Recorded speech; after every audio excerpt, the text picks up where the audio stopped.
The message flashed across my phone like a spark hitting dry grass. Your sister deserves the perfect wedding. We're using your college fund. The words sat on the screen, cold, entitled, final. I typed back only one line. I want her to be happy, too.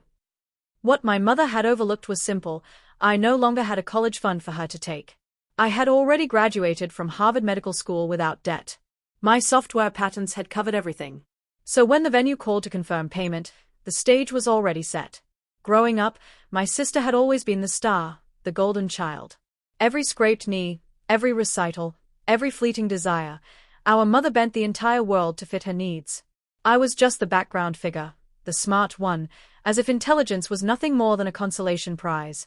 My achievements were never celebrated. They were expected, then brushed aside.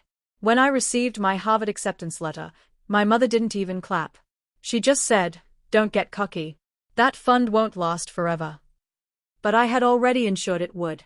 Late nights in a dorm room between anatomy exams, I wrote code. That code caught fire in Silicon Valley. A patent here, another there. Quiet checks rolled in, transforming into freedom. I never told them. They never deserved to know. The real betrayal wasn't in the message itself. It was in the assumption that everything of mine automatically belonged to them. That my sacrifices could be drained away for floral arches and champagne towers. Later, I scrolled through their family group chat, where I wasn't included. Plans stacked higher and higher. String quartets, lobster towers, designer arrangements. My mother bragged openly, "The fund will cover it. No need to worry." They never even asked. They never thought they had to. That was when the clarity hit me. They still thought I was a boy desperate for their approval. They had no idea who I had become. I didn't rage. Rage leaves evidence. Instead, I planned. I called the venue myself, voice steady, professional, the way I had been trained in the operating room. "Yes, I'm the one connected to the family's account," I said. "I'd like to adjust the payment terms." The manager hesitated. I heard her keyboard tapping. "Of course. What sort of adjustments?" "No charges without full verification of a funding source. I'll provide all necessary documentation." She agreed. Business is simple when you speak as though you're holding the strings. Then I called my attorney. Not for a fight, but for protection, paperwork, transfers, contracts that made one fact clear, that so-called college fund belonged solely to me, and no one else could touch it. I waited. Quiet. Patient. 2 weeks before the wedding, my sister called me, bubbling with excitement.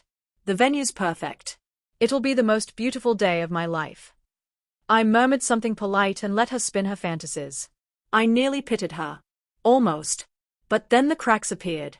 The venue emailed my mother, politely asking for payment confirmation. No transfer arrived. They followed up. Still nothing. 3 days before the ceremony, the manager phoned me directly. "Dr. Carter, we still haven't received payment. Your mother insists the funds are secure, but..." "Cancel the reservation," I cut in. My voice didn't tremble. "They don't have access. The account isn't theirs." Silence. Then, a measured response. "Understood." One signature. One phone call. That was all it took. The explosion came the next morning. My mother stormed into my apartment, my sister trailing behind her in tears. "How could you do this?" she screamed. "You ruined your sister's wedding."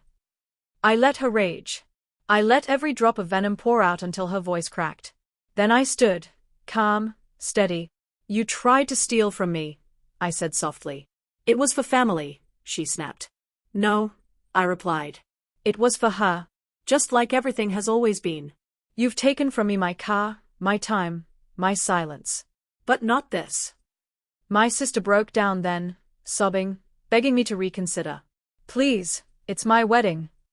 "You should have asked," I told her. "You should have respected what wasn't yours." Her tears didn't move me. I had cried alone too many times to be swayed now. They scrambled at the last minute and managed to book a shabby hall across town. Plastic tablecloths, discount decorations, dollar store candles. The photos looked lifeless.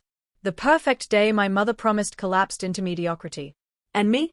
I spent that week in Geneva, standing on stage at an international conference.